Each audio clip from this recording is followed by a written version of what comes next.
خب سلام، خسته نباشید. کارگاه اوبونتو 0 تا 100 خوش اومدید. از طرف خودم و تیم اوبونتو ایران خیر مقدم میگم بهتون. امیدوارم که بتونیم وقت خوبی داشته باشیم کنار هم. کارگاهی که الان نشستید کارگاه اوبونتو 0 تا 100. چیزایی که قراره توش گفته بشه اینه که با فرض بر این که شما اوبونتو رو نصب کردید و تو نصبتون هیچ مشکلی نداشتید، الان یه اوبونتوی تازه نصب شده دارید که هنوز هیچ کاری نمیتونید باهاش بکنید، یه سیستم عامل خالیه. میخوایم یه ذره باهاش ور بریم و ببینیم که چه کارهایی میشه کرد با اوبونتو.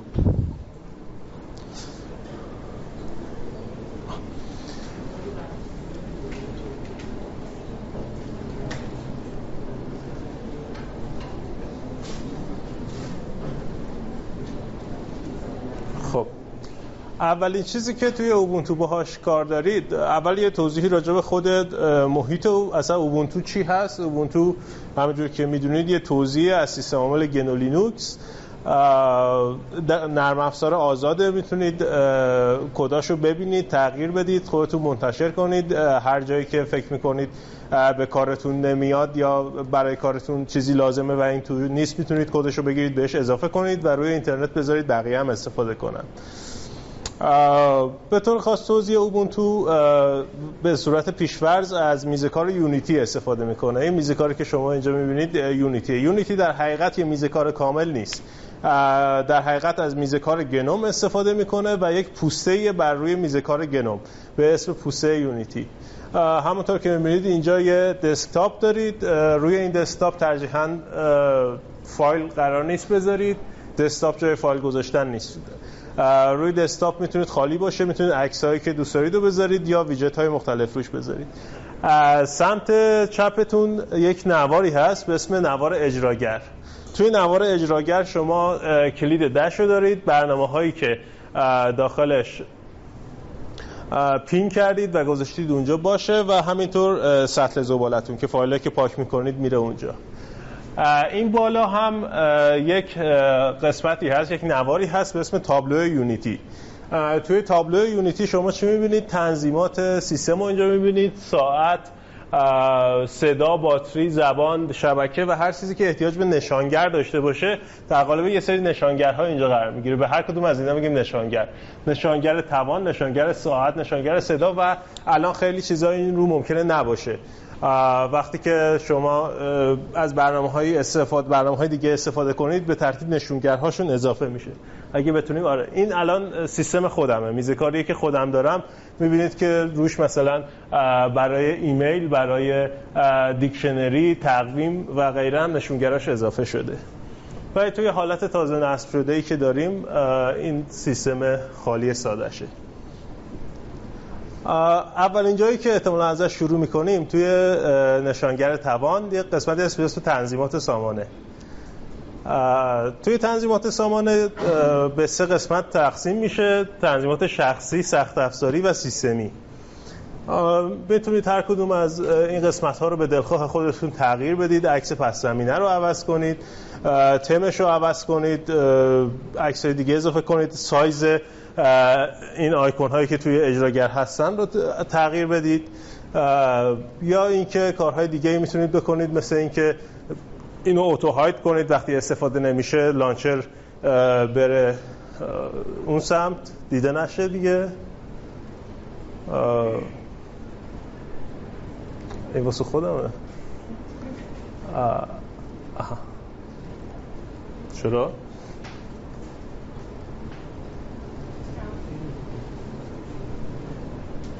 نفسی؟ خب اگه فرض کنیم که این میزکار، این داخلیه چیز جدیدیه که الان داریم،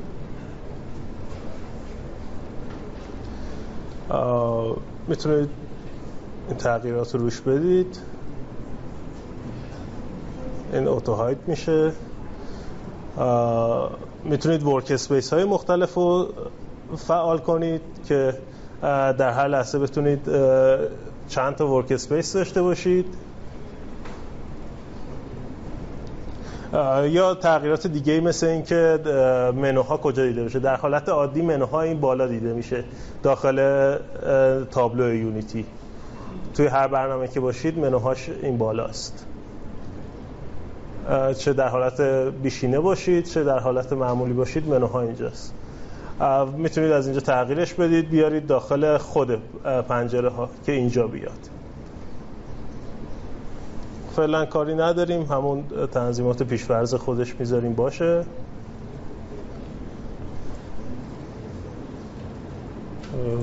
این برمیاد از تنظیماتی که مهمه شما خودتون میتونید ور برید با اینا و پیدا کنید. یکی تنظیمات زبانه، روش میزنید احتمالاً دفعه اول چک میکنه بسته های زبانی رو، میگه یه سری بسته ها هست که نصب نشده، میزنید که نصبه. ازتون پسورد میخواد احتمالاً. کلاً توی گنو لینوکس هر کاری که احتیاج به دسترسی سیستمی داشته باشه مثل نصب کردن بسته ها و این تیپ کارها شما با کاربر عادی نمیتونید انجام بدید، احتیاج به دسترسی کاربر ریشه دارید. کاربر ریشه بالاترین سطح دسترسیه که یک کاربر میتونه داشته باشه. شما به تمام تنظیمات سیستم دسترسی دارید با استفاده از کاربر ریشه. همونطور که میبینید وقتی که پسوردمون رو میدیم دسترسی داریم به کاربر ریشه و شروع کرده به نصب بسته هایی که مربوط به زبان میشه.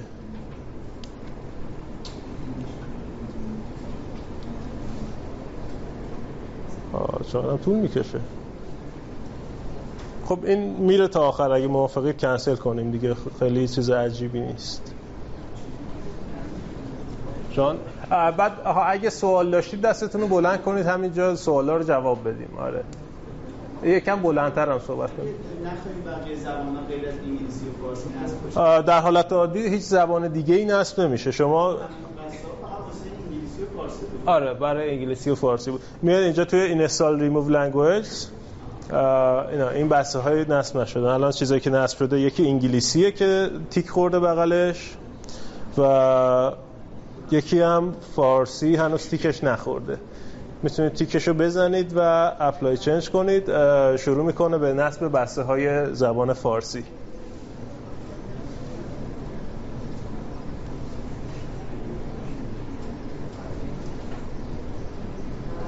خب الان بسته های مربوط به زبان فارسی نصب شده.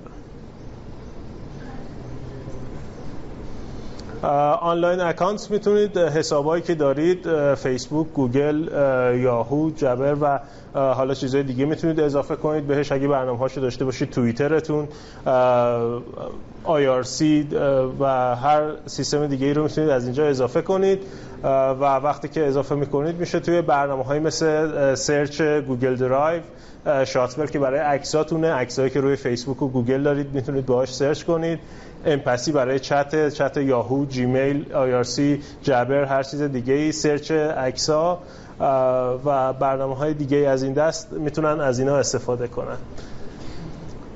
یک قسمت مهمی داریم مربوط به محرمانگی و امنیته که یکی میگه که آقا کی سیستم ساسپند بشه نشه. بعد قسمت مهمش اینجاست که احتمالاً خیلی همه دنبالشن.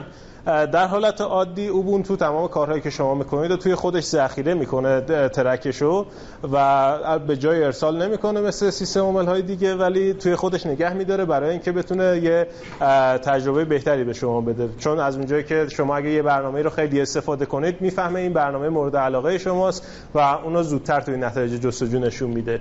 یا حتی ممکنه که اگه خیلی از یه برنامه استفاده میکنید دیگه احتیاج به سرچ کردن براش هم نباشه. همین بالا وقتی که دش رو میزنید و باز میشه برنامه‌هایی که مورد استفادهتون بوده زیادتر نمایش داده میشه و میتونید اینجا بهش بگید که اصلا رکورد بکنه فعالیتاتون رو یا نکنه. اگه که تا حالا رکورد کرده و چیزی هست که نمیخواید میتونید کلیر یوزیج رو بزنید. کارهایی که تا الان که اطلاعاتی که تا الان ازتون داشته همه رو پاک میکنه و اینجا میتونید بهش بگید که چه چیزهایی رو ذخیره کنه. در حالت عادی لاگ چت ها، مستنداتتون، آهنگ ها، تصاویر، پرزنتیشناتون و ویدیوها اینا رو ذخیره میکنه. تیک هر کدوم از اینا رو میتونید بزنید یا یا بردارید که شامل اینها نشه. و همینطور یه سری مسیرهایی رو میتونید مشخص کنید، هم فولدر یعنی یه مسیر مشخص کنید که مثلا من از ویدیوهام نمیخوام هیچ ترکی داشته باشه اوبونتو، یا اینکه یه اپلیکیشن رو بگید که مثلا کارهایی که من توی برنامه فایرفاکس میکنم رو نمیخوام که اوبونتو سیو کنه و از اون استفاده کنه برای دادن تجربه بهتر. دوباره تکرار میکنم که این چیزهایی که ذخیره میکنه هیچ کدوم به جای ارسال نمیشه، روی کامپیوتر خودتون میمونه و همون رو پردازش میشه برای اینکه نتایج بهتری به جستجوتون بده. یک قسمت مهمی اینجا داره، شاید مهمترین قسمتی که توی تنظیمات باشه همینجاست که در حالت عادی وقتی که تازه نصب کردید اوبونتو رو، وقتی که سرچ میکنید داخلش چیزهایی که روی سیستم شما هست رو نشون میده، در کنارش میره از اینترنت هم یک سری مواردی جمع میکنه که مربوط به چیز شما توی اینترنت سرچ میکنه، توی حالا سایت هایی که مشخص کرده باشید باهاش. از گوگل میتونید معرفی کنید که همون داخل که سرچ میکنید توی گوگل هم سرچ کنه، نتایج رو بهتون نشون بده. آمازون رو میتونید اضافه کنید، محصولاتی که با اون سرچ شما مرتبطن رو نشون بده و از این دست. در حالت عادی این روشنه. از اونجایی که خیلی اینترنت خوبی نداریم ما و اینکه بودنش هم ممکنه خیلی دوست نداشته باشن که این سرچی که میکنن بره روی اینترنت و بقیه احتمالاً مثلا جایی بتونه توی راه شنود کنه که آقا این داره دنبالش چی میگرده رو کامپیوترش، توصیه میکنن که اینو خاموش کنید. با خاموش کردن این خیلی راحت دیگه نتایجتون فقط سرچ هایی که میکنید فقط رو سیستم خودتون میمونه و نتایج اینترنتی نشون داده نمیشه. این هم که چیز مهمی نیست. برای اضافه کردن زبان، وقتی که اگه شما درست نصب کنید و موقع نصب کردن فارسی رو اضافه کنید، فارسی هم اینجا هست، ولی ممکنه که اشتباه کرده باشید و فارسی نباشه. تنها کاری که لازمه بکنید اینه که بیاید اینجا توی لیست ورودی ها به اضافه رو بزنید و پرشین رو اضافه کنید، حد کنید. پرشین میاد اینجا، جزء زبان‌هایی میشه که شما میتونید باهاش بنویسید. چه چیزی عوض میکنه؟ حالت پیش‌فرضش سوپر اسپیسه. دکمه سوپر احتمالاً میدونید خیلیاتون، همون دکمه‌ایه که معمولاً روی کیبوردها با لوگوی ویندوز یا یه علامت کامند روی لپتاپ‌های مک نشون داده میشه. شما میتونید اینو عوض کنید. من انتخاب خودم برای این معمولاً همیشه کپس لاکه، چون کپس لاک بی استفاده ترین دکمه کیبورده. و میتونید انتخاب کنید که یک سیستم ورودی که اینجا دارید الان انگلیسیه و میشه فارسیش کرد برای کل سیستم اعمال بشه، یا اینکه هر پنجره‌ای بتونه ورودی خودشو داشته باشه. مثلا شما تو فایرفاکستون انگلیسی باشه، توی مثلا امپسی که دارین چت میکنین فارسی باشه. دیگه لازم نباشه هر سری زبون رو عوض کنین وقتی از این برنامه‌ها به برنامه دیگه‌ای میرید.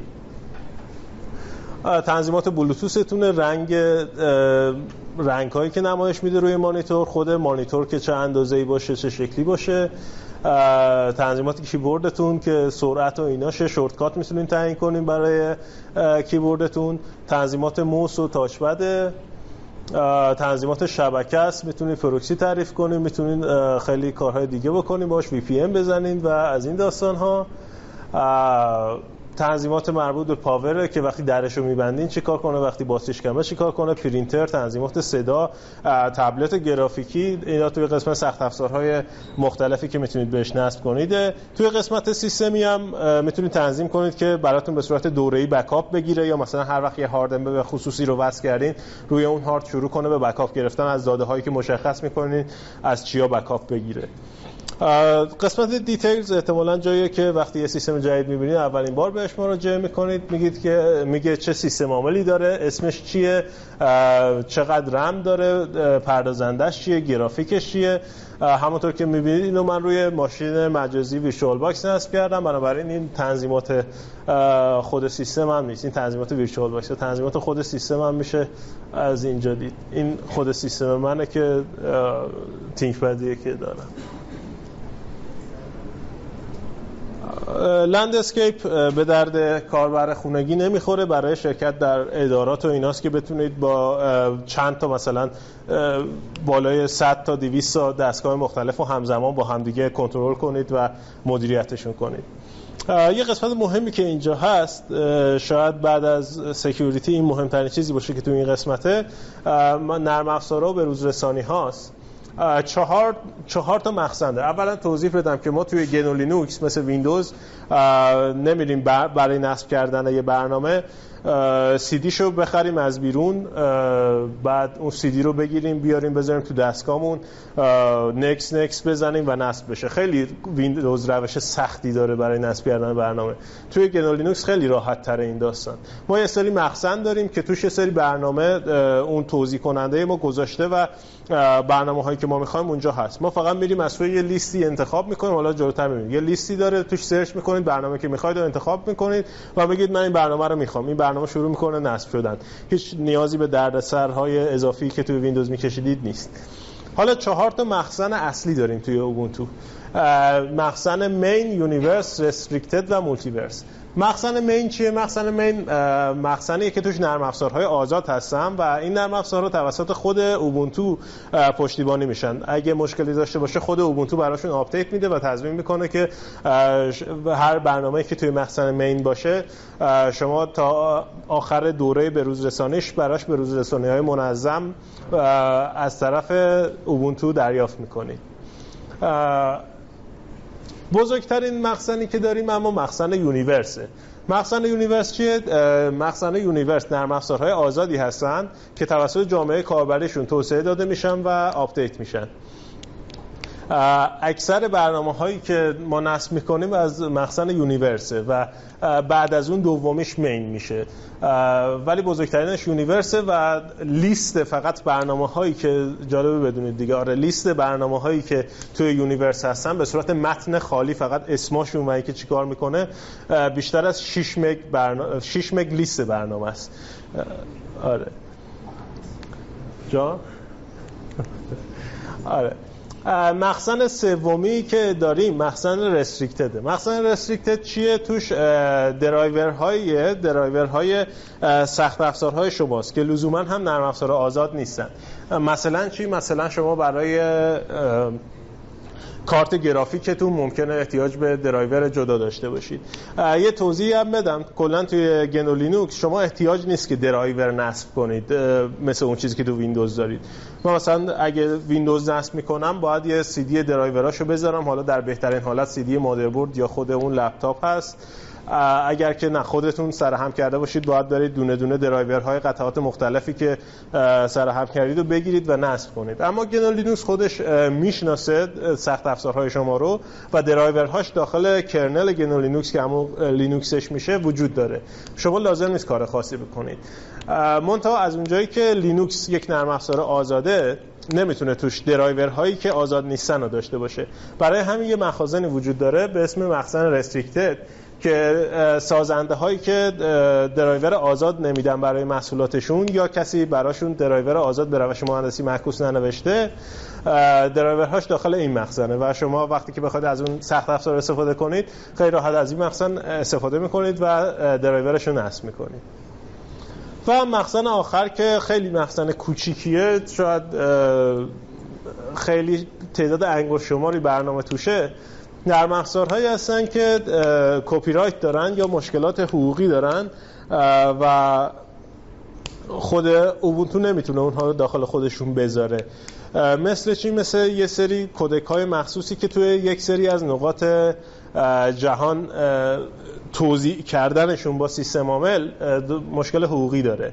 مثلا توی بعضی از کشورها شما نمیتونید همراه با سیستم عاملتون مثلا کدک MP3 رو ارائه بدید یا خاطر اینکه تو اون کشور ممنوعه. برای همین اینا توی یک چنین مخازنی وجود داره و میتونید با قبول این ریسک که اوکی در کشور من ممنوع نیست این کار واسه بهش و از برنامه‌هایی که داخلشه استفاده کنید. و یه گزینه دیگه‌ای داره به اسم سورس کد. ما تا الان همه اینا رو توضیح دادیم. اینا 4 تا مخزنه. هر کدوم از اینها البته غیر از این دوتایی که اصلا سورسی ندارن، مین و یونیورس، یک مخزن‌های خواهری دارن که توشون خود برنامه‌ها نیست بلکه سورس برنامه هاست. اگه شما احتیاج به سورس برنامه دارید حتی سورسش هم لازم نیست برید از سایتش پیدا کنید، میتونید با تیک زدن سورس کد به سورس هر برنامه‌ای که توی مخازن اوبونتو هستن دسترسی داشته باشید. این پایین میگه که شما از کدوم میرور دانلود میکنید. میرورهای مختلفی داره. این میروری که من استفاده میکنم الان، تازه دیشب دیدم این همچین میروری داریم و سرعت خوبی هم داره. ubuntu.assist.io این داخل ایرانه و سرعتش خیلی خوبه، وگرنه شما میتونید هر میرور دیگه ای رو انتخاب کنید. همونطور که می‌بینید الان فعلا برای ایران 2 تا میرور داریم، میرور ایران سرور و همین assist.io. ایران سرور یه سری مشکلاتی واسش پیش اومده، چند روز عقبه، ولی اینو من نگاه کردم تا دیشب که کاملا به روز بود. میتونید از این استفاده کنید. اینجا دیگه چیز مهمی نداره. این قسمت هم یک سری برنامه‌هایی که شما بعداً اضافه می‌کنید، یک سری مخازنی، اون مخازن 4 تا اصلی رو توضیح دادیم، ولی ممکنه یه سری برنامه‌ها اون تو نباشه یا برنامه‌هایی که تو مخزن هست نسخه قدیمیش باشه، شما به جدیدترش احتیاج داشته باشید. حتی اگه اینجوری هستم شما نباید برید دوباره سورس رو بگیرید کامپایل کنید یا برید از یه جایی بخرید یا برنامه فایل اجراییشو دانلود کنید. شما میاید مخزنی که اون برنامه توش هست رو اضافه می‌کنید، با این دکمه اد اینجا بهتون یه اپلاینی میده مثل یه چنین چیزی. شما اینو اضافه میکنید و اد سورس رو میزنید، مخزنش اضافه میشه و میتونید اون برنامه رو از همون مخازن نرم افزاریتون بگیرید. زبونای بعدی بروز رسانی ها رو نشون میده. 4 مدل بروز رسانی داریم. یکی بروز رسانی امنیتیه که این حتما باید فعال باشه، خیلی مهمه. بروز رسانیایی که اینجا میاد از نوعیه که شما اگه خیلی زود اینها رو اعمال نکنید ممکنه سیستمتون دچار مشکل بشه یا مورد امنیتی براش پیش بیاد. آپدیت های عادی برنامه ها رو داریم که برنامه های عادی که نصب میکنید آپدیت ها یه آپدیت های پیش ارائه شده است. قبل از اینکه چیزی بیاد داخل آپدیت اصلی اول میاد اینجا. اگه دوست دارید برنامه‌های جدیدتر رو امتحان کنید، نسخه‌های جدیدتر برنامه رو امتحان کنید و از اینکه سیستمتون دچار مشکل بشه خیلی نمیترسید و ریسکش رو میپذیرید، میتونید تیک این رو هم بزنید. من خودم میزنم معمولا. و گزینه آخری که هست بکپورت هست. بکپورت چیه؟ الان فعلا توی بکپورت نسخه جدید اوبونتو هیچی نیست، اما وقتی که بریم روی نسخه بعد یه سری برنامه‌ها هستن که برای نسخه جدید اوبونتو میدن ارائه جدیدشونو. این ارائه ها در حالت عادی نمیاد برای نگارش قبلی. شما اگه بکپورت رو بزنید میتونید از برنامه‌هایی که برای نگارش‌های بعدی اومده استفاده کنید داخل نگارش قبلی. و اینجا هم بهش میگید که چطور بروز رسانی‌ها رو بررسی کنه، مثلا هر روز چک کنه برای آپدیت‌ها یا هر 2 روز یه بار، هر یه هفته 2 هفته چجوری چک کنه که آپدیت اومده یا نه. بعد سکیوریتی آپدیت ها رو چی کار کنه، مثلا همون درجا نمایش بده یا اصلا نمایش هم نده، درجا خودش دانلود کنه، بگه بیا نصب کن، یا اصلا خودش دانلود کنه نصب کنه، با شما هم کار نداشته باشه. چون خیلی مهمه اینکه شما همیشه نصب کنید خیلی سریع آپدیت های امنیتی رو. و بقیه آپدیت ها هم به همین صورت میتونید بگید که چیکار کنن، نشون بده، هر یه هفته یه بار نشون بده یا هر 2 هفته یه بار بگه حالا یه سری برنامه آپدیت اومده. آپدیت عادی خیلی مهم نیست که شما همیشه آخرین نسخه باشین، ولی امنیتی ها رو همیشه باید آخرین نسخه باشین. و آخرین گزینه هم برای خود سیستم عامله که کی بگه یه نسخه جدید اوبونتو اومده. در حالت عادی برای 15.4 چون خودش یه نسخه عادیه، میگه که هر نسخه جدیدی اومد بگوی اوبونتو جدید اومده. نسخه های عادی اوبونتو 9 ماه پشتیبانی دارند، یعنی اگه الان از 15.4 استفاده میکنید تا 9 ماه دیگه واسش آپدیت میاد، اما بعد 9 ماه دیگه آپدیت نمیاد. شما اگه میخواید که سیستمتون آپدیت باشه باید توی فاصله بین 6 ماه بعد از ارائه این که نسخه بعدی میاد تا 9 ماه که پشتیبانش تموم میشه، توی این فاصله برید نسخه بعدی. ولی اگه که یه اوبونتوی لانگ ترم ساپورت داشته باشید، یه سری از نسخه های اوبونتو لانگ ترم ساپورت هستند، بهش میگن LTS. اینا هر 2 سال یه بار منتشر میشه و این نسخه ها که هر 2 سال یه بار منتشر میشه تا 5 سال پشتیبانی میشه. یعنی شما میتونید تا 5 سال از همون یه باری که نصب کردید استفاده کنید و براش آپدیت میاد، آپدیت های امنیتی میاد و از این جهت مشکلی نخواهید داشت. این مهم نیست، وقتی که مخزن رو اضافه میکنید کلیدش میاد اینجا و موقع نصب چک میشه که آیا شما واقعا اون برنامه‌ای که میخواستید رو گرفتید یا نه، که کسی نتونه توی راه برنامه رو، شما مثلا اگه تور رو نصب میکنید مطمئن باشید که این توری که نصب میکنید واقعا همون توریه که شما قصد داشتید نصب کنید، کسی تو راه تور رو عوض نکرده یه چیز دیگه بذاره داخلش. خیلی لازم نیست با این کار داشته باشه، خودش این کار رو انجام میده. و گزینه آخر راه اندازهای اضافی سخت افزاریه. ممکنه که سخت افزار شما یک سری راه اندازهای احتیاج داشته باشه که در حالت عادی روی اوبونتو نصب نیستن، مثل درایور کارت گرافیکتون، یا حالا مثلا این چون داخل ویرچوال باکس و شبیه سازی شده است یک سری بسته های مربوط به شبیه سازی و مهمان داخل ویرچوال باکس احتیاج داشت که میتونید اینجا اضافه کنید و بگید که از سخت افزارهای از راه اندازهای اضافی برای این سخت افزارها استفاده کنه. خب آخرش که تغییراتتون دادید میگه که لیست برنامه‌ها رو بروز کنم یا نکنم. فعلا احتیاج نداریم، برنامه‌های بعد بروز می‌کنیم. تایم اند دیت که خب مشخص می‌کنید ما تو ایران هستیم، به صورت خودکار از اینترنت بگیره ساعتو یا دستی بدید، میگیم از اینترنت بگیرید. و تنظیمات مربوط به نشون دادن ساعت و اینا. یونیورسال اکسس برای کسایی که مشکل دارن، مثلا میتونید بگید که اندازه متن رو بزرگ کنه، کلا اندازه نوشته ها بزرگ میشه. اگه کسی مشکل بینایی داره، های کانترست باشه، با تضاد بالا باشه که کسی که مشکل بینایی داره خوب بتونه متوجه بشه چی نوشته. اسکرین ریدر داره برای کسی که نمیتونه ببینه. اینا همه مربوط به مشکلات بیناییه که از روی صفحه میخونه و اینکه وقتی یه سری دکمه‌هایی رو میزنیم صدا بده که متوجه بشیم. مشکلات شنوایی داریم، مشکلات تایپ کردن داریم و مشکلاتی که مربوط به اشاره و کلیک میشه. میتونید اگر که کسی مشکلی داره در استفاده از سیستم عامل از این قسمت استفاده کنه.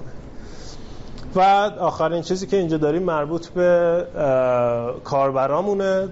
میتونیم لیست کاربرها اینجا میاد، نوعشون میاد که ادمینن، کاربر عادی ان، چه زبانی استفاده میکنن، تنظیمات لاگینشون چجوریه، پسورد دارن ندارن، اتوماتیک لاگین میشن، آخرین بار کی وارد سیستم شدن و اینها رو میتونید ببینید. از سوی هیستوریش ببینید که قبلا چند بار وارد سیستم شدن، کی تا کی توی سیستم بودن.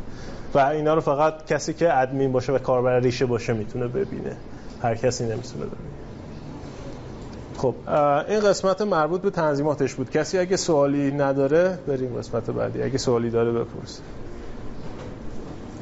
آپدیت نسخه جدید یکم بلندتر اون تهیه هم بشه. آپدیت نسخه جدید طوریه که خودش آپدیت میشه یا که باید دوباره اگه که نسخه جدید بیاد و شما بخواید آپدیت کنید توی تنظیماتتون اوکی باشه، همون نه خودش میاد میگه که یه نسخه جدید از اوبونتو اومده، میخوای آپدیت کنم یا نه؟ میگه که آره میخوام آپدیت کنم. خودش شروع میکنه از اینترنت بسته‌های جدید رو میگیره و نصب میکنه نسخه جدیدو. خیلی شما کار دستی قرار نیست بکنید، فقط باید مواظب باشید که کی دانلودش تموم میشه و شاید یه سری جاها ازتون یه سری سوال بخواد بکنه که این مثلا نسخه جدید با قبلی تنظیماتش فرق داره، مثلا چیکار کنم؟ همون تنظیمات قبلی خودت باشه یا نه تنظیمات جدیدی که خود اوبونتو داده رو به جاش جایگزین کنن. جان نسخه LTS با این نسخه‌هایی که LTS نیست فرقی هم داره از نظر فیچر و نه فرقی نداره، همشون نسخه های پایداری هستن، میتونید ازشون استفاده کنید برای کار روزانه.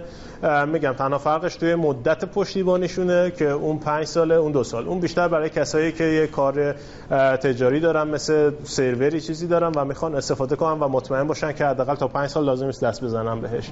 ولی برای کاربر عادی بهتره که روی LTS ها نمونه، از نسخه های عادی استفاده کنه، به خاطر اینکه توی نسخه های عادی نرم افزارها جدیدترن، مخصوصا کرنل جدیدتره و کرنل جدیدتر خودش یعنی کلی امکانات جدید، امکان استفاده بهتر از سخت افزارتون، بهینه‌تر، مصرف کمتر و این چیزا. بله من نمیشنوم، یکم داد بزن. یکم بلندتر. خب ببینید دو حالت داره. شما وقتی که میخواید آپدیت کنید، آپدیت های عادی مثلا اگه 14 و 10 داشته باشید، برای 15 و 4 اومدن میتونید مستقیم آپدیتش کنید و لازم نیست پاک کنید، از داخل خودش میزنید که آپدیت کن، میاد روی از 14 و 10 میاد روی 15 و 4. اگر که برسه به وقتی که مثلا پشتیبانیش تموم شده، اون 9 ماه پشتیبانی که داشته تموم شده، دیگه نمیتونید آپدیتش کنید. باید توی حالت عادی حواستون باشه که بین اون فاصله 6 ماه تا 9 ماه بهتون 3 ماه فرصت میده که توی این 3 ماه آپدیت کنید. اگه نسخه LTS دارید فرق میکنه داستان. شما 2 تا انتخاب دارید. یک این که توی فاصله بین 6 ماه تا 1 سال بعد که نسخه جدید میاد، مثلا اگه 14.4 دارید که LTS، از 6 ماه بعد که 14.4 اومده تا 1 سال بعد که 14.4 از 6 ماه بعد که 14.10 اومده تا 1 سال بعد که 15.4 میاد، شما میتونید اینو آپگریدش کنید به 14.10. اگر که این کارو نکردید، توی فاصله بین 6 ماه تا 9 ماهی که هنوز 14.10 یعنی یک نسخه عادی بعد از LTS ساپورت داره، میتونید همچنان آپدیتش کنید. اول به 14.10، بعد اگه خواستید اگه خواستید که نه، باید این کارو بکنید دیگه. اول به 14.10 بعد به 15.4. اگر که اون 9 ماه پشتیبانی 14.10 تموم شد، دیگه شما نمیتونید اینو به روز رسانی کنید به نسخه های عادی. باید وایسید تا 2 سال بعدش که نسخه LTS بعدی میاد که میشه 16.4. بعد 2 سال اینو میتونید منتقل کنید به 16.4. این فقط برای حالتیه که بخواید از داخل خودش به روز رسانی کنید و تنظیماتتون دست نخوره، برنامه‌هاتون پاک نشه، هر چی که دارید بمونه سر جاش. ولی هر وقت که بخواید میتونید نسخه جدید رو بگیرید، روی نسخه قبلی نصبش کنید. توی این حالت هم تنظیمات برنامه‌هاتون سر جاش میمونه، به خاطر اینکه موقع نصب میگیم پارتیشن هومتون باید جدا باشه. تنظیمات شخصی شما، تنظیمات برنامه‌هاتون، عکساتون، فیلم‌هاتون و هر چیزی که مربوط به شخص شما میشه توی پارتیشن هومه. اونو لازم نیست که فرمت کنید، اونو میذارید سر جاش باشه، به عنوان هوم نصب جدیدتون اونو انتخاب میکنید و تنظیماتتون سر جاش میمونه. ولی خب برنامه‌هایی که نصب داشتید پاک میشه، باید دوباره همون برنامه‌ها رو نصب کنید. ولی وقتی که نصب کردید اون برنامه‌ها رو، دیگه تنظیماتش همونه که شما داشتید. دیگه سوال جان. چرا LTS به LTS میشه؟ آره، LTS به LTS مستقیم میشه و LTS به نسخه بعدی غیر LTS. یکی از این دوتا رو باید انتخاب کنید، حالا با توجه به کاری که میخواید انجام بدید. چطوری LTS میتونید بزنید به نسخه بعدی غیر LTS؟ توی همون قسمت تنظیماتش، توی به روز رسانی هاش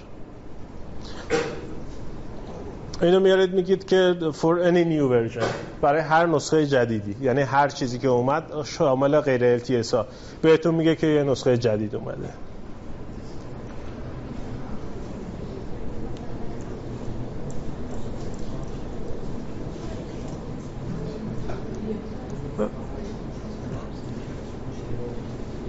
خب پس این شد تنظیمات سامانمون.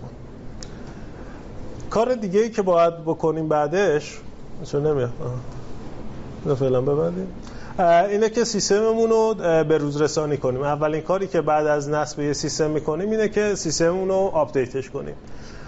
میایم اینجا سرچ میکنیم آپدیت، ببینیم که برامون چی میاره. سافتور آپدیتر. میایم توی سافتور آپدیتر و بهش اجازه میدیم که بگرده برای به روز رسانی هایی که اومده برای سیستممون. الان میبینید بس شده به همون ubuntu.assist.io میروری که بهش معرفی کرده بودیم توی تنظیمات. خب لیست برنامه ها رو گرفت و به همون میگه که این برنامه ها براشون آپدیت اومده. خب همونطور که میبینید الان یه سری آپدیت امنیتی اومده. شما میتونید ببینید مثلا فایرفاکس جدیدش اومده. تکنیکال دیسکریپشن رو بزنید بهتون توضیح میده که این برنامه چیه و مثلا نسخه قبلی بوده 37.0، الان 37.02 اومده و توضیحاتش هم این پایین مینویسه که توی ورژن 37.02 چه تغییراتی ایجاد شده، چه باگ، مثلا این باگا رفع شده. و توضیح کل برنامه که اصلا فایرفاکس چیه اینجا میاد. همینطور برای مثلا استارتاپ دیسک کریتور توضیحاتش و تغییرات، مثلا 2.67 بوده 2.67 اونتو 0.1 اومده و این تغییرات رو داشته و میتونید انتخاب کنید که هر کدوم از اینا آپدیت بشه یا نشه. توصیه ما اینه که آپدیت های امنیتی همیشه نصب بشه. این استال ناو رو میزنید و آپدیت ها شروع میکنن به نصب شدن. اینترنت نداریم روش.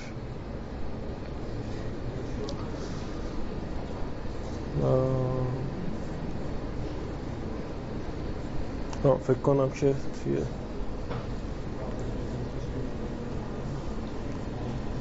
چه گیر کرده.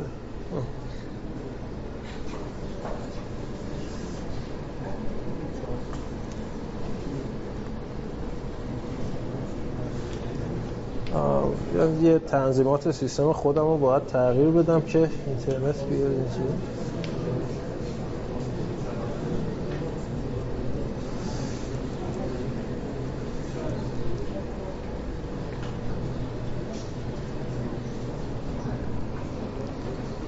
خب یه بار دیگه سعی کنیم.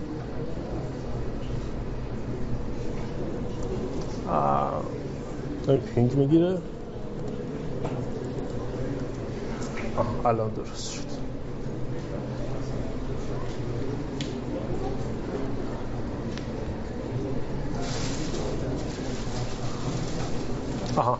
یه سری آپدیت های دیگه هم الان به اینترنت وصل کردیم پیدا کرد. اینا آپدیت های امنیتیه، اینا آپدیت های برنامه‌های عادیه که میتونید اصلا کلا بگید که اصلا عادی‌ها رو نمیخوام، یا مثلا از عادی‌ها یه سری برنامه‌های خاصش رو انتخاب کنید برای اینکه اونا آپدیت بشه. جان؟ اوبونتو بیس چیه؟ چیزای پایه‌ای اوبونتو، خیلی باید داخلش رو باز کنی ببینید چیه. مثلا لینوکسشه، برای لینوکسش مثلا آپدیت اومده. آره آپدیت های معمولا خوبی هستن، یعنی توصیه میشه که همیشه سیستمتون رو با همه چیزاش آپدیت کنی. همینطور مثلا یه سریاش هم امنیتیه دیگه، مثلا برای جی تی کی یا ایمیج خود اوبونتو جزء امنیتی هاست. پایتون 3 یه لایبرریش مثلا اومده، اوپنل، اینا چیزایی بوده که آپدیت های امنیتی داشته. و این استال نو رو میزنید، ازتون پسورد میخواد، باید بخواد برای اینکه شما با بساطهای سیستم سر و کار دارید و یه کاربر عادی نباید بتونه تغییرات بده. میتونید دیتیل کارهایی که داره میکنه هم اینجا ببینید که داره دقیقاً الان چه کاری انجام میده. مطالعه لازم هم نیست، اگه سر در نمیارید از اینکه این چیه لازم نیست اینو ببینید. الان داره شروع میکنه به نصب کردن آپدیت هایی که برای سیستم اومده بوده.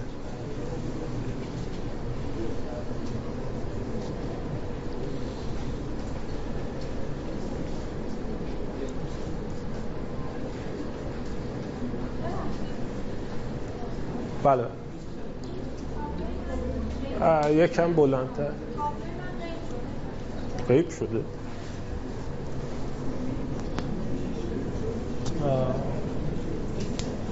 نه این اون بره خوب موسیقی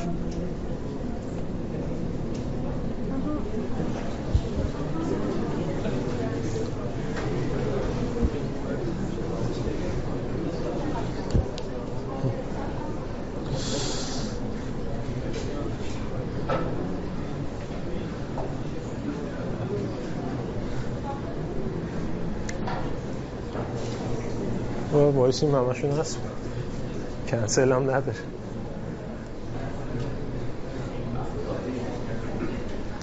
اینو میگم این اصلا آپدیت نشده، اینو من تازه صبح توی ویرچوال ماشین نصبش کردم. تمام آپدیت هایی که از وقتی اوبونتو اومده تا الان رو داره آپدیت میکنه.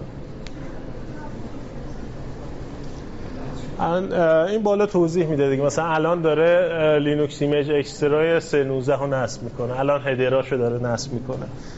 و این پایین هم توضیحات کاملتر که مثلا بسته قبلی لینوکس هدر 3.19.0.18 رو داره سلکت میکنه، بسته جدیدتر رو آنپک میکنه و روی قبلی نصب میکنه. چون بسته هایی که به صورت آپدیت میاد پک شده است، فشرده شده است. شما مثلا 100 مگ میگیری از اینترنت، این 100 مگ میاد روی سیستمت میشه مثلا 900 مگ. سوال داشتی؟ یکی دستشو بلند کرده اینجا.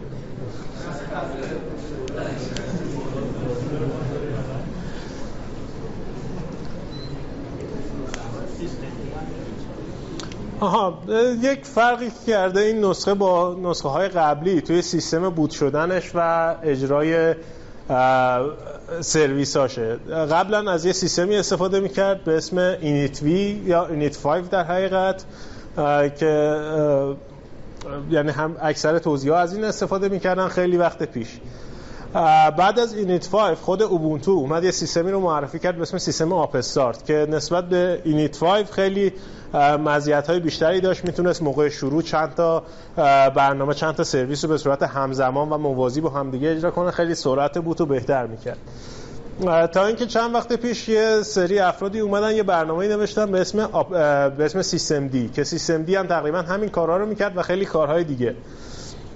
از اونجایی که تقریبا همه توزیعات تصمیم گرفتن که بوتشون رو ببرن روی سیستم دی، اوبونتو هم گفت، چون اوبونتو بر پایه دبیانه، از اونجایی که دبیان رفت روی سیستم دی، اوبونتو گفت ما هم میریم روی سیستم دی. ولی خب خیلی فرق چندانی برای اوبونتو نکرد، چون همون سیستم آپ استارتی که خودش داشتم سیستم سریعی بود.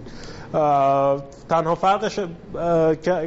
فرقی که کرد اینه که الان با بقیه توزیعات مثل دبیان و فدورا اینها هماهنگ سیستمشون و شما میتونید از دستورات سیستم دی رو یاد بگیرید تو همه استفاده کنید تقریبا.